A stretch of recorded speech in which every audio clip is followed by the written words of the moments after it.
नमस्कार, स्वागत है आपका। आप देख रहे हैं प्राइम टीवी और मैं कीर्ति भंडुला। आइए एक नजर डालते हैं देश और विदेश की तमाम खास खबरों की ओर।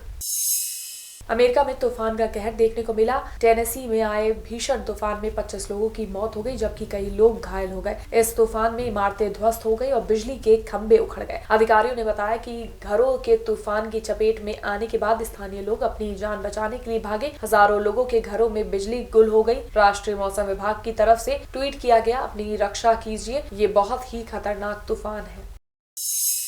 भारत 2021 की पहली छमाही में चंद्रयान-3 की लॉन्चिंग कर सकता है। केंद्रीय मंत्री जितेंद्र सिंह ने संसद में ये जानकारी दी। सरकार ने चंद्रयान-3 प्रोजेक्ट को इस साल जनवरी में मंजूरी दी थी। इससे पहले चंद्रयान-2 मिशन के तहत 7 सितंबर 2019 को चंद्रमा के दक्षिणी ध्रुव पर उतरने की कोशिश कर रहा विक्रम लैंडर दुर्घटनाग्रस्त हो गया था। इसके बाद से ही भारत अपने चंद्रयान-3 मिशन की तैयारी कर रहा है। दुनिया भर में कोरोना वायरस से मरने वालों की संख्या 3000 से ज्यादा हो गई है। इसके खतरे को देखते हुए इजराइल के प्रधानमंत्री बेंजामिन नेतन्याहू ने अपने देश के लोगों से अपील की है कि वो अभिवादन करने के लिए हाथ मिलाने की जगह नमस्ते करें। नमस्ते भारत में एक दूसरे को हाथ जोड़कर अभिवादन का परंपरागत तरीका है। चीन में मौत का तांडव करने वाले कोरोना वायरस ने अब भारत का रुख किया है, जिससे पूरे देश में डर का माहौल है। वहीं अब तक 28 लोग इस वायरस से संक्रमित हो चुके हैं, जबकि दुनिया भर में 3000 से अधिक लोग अपनी जान गंवा चुके हैं। इस बीच पश्चिम बंगाल की मुख्यमंत्री ममता बनर्जी ने कहा कि कोरोना वायरस को लेकर जानबूझकर देश में डर का माहौल बनाया जा रहा है, ताकि दिल्ली में हुई हिंसा से ध्यान भटकाया जा सके। सूचना का अधिकार के तहत मांगी गई जानकारी से पता चला है कि हरियाणा सरकार के पास मुख्यमंत्री मनोहर लाल खट्टर, राज्य सरकार के कई कैबिनेट मंत्रियों और राज्यपाल सत्यदेव नारायण आर्य की नागरिकता से जुड़े दस्तावेज नहीं है। 20 जनवरी को पानीपत के रहने वाले एक्टिविस्ट पीपी कपूर ने संबंध में जानकारी पाने के लिए आरटीआई दाखिल की थी। इस आरटीआई में उन्हें जो जवाब मिला वो काफी हैरान करने वाला था। आरटीआई में हरियाणा की public information officer Poonam Rathi ने कहा कि उनके रिकॉर्ड में इस संबंध में कोई जानकारी नहीं है।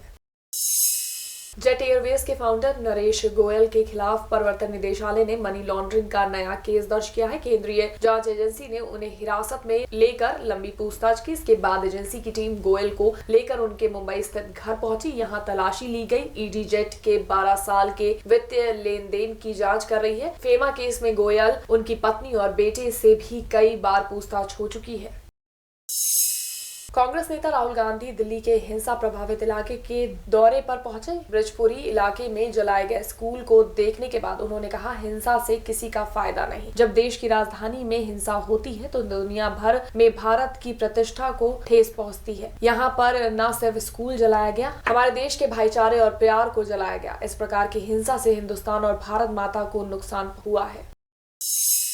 दिल्ली हिंसा मामले पर ब्रिटेन की निचली संसद हाउस ऑफ कॉमन्स में भी जोरदार बहस हुई। हाउस के कई सांसदों ने इस मुद्दे पर ब्रिटिश सरकार से हस्तक्षेप करने की मांग की, लेकिन सरकार ने अंतर्राष्ट्रीय कानून का हवाला देकर हस्तक्षेप करने से इनकार कर दिया। हालांकि ब्रिटेन के विदेश राज्य मंत्री ने भारत सरकार से इस मुद्दे पर बात करने का आश्वासन जरूर दिया।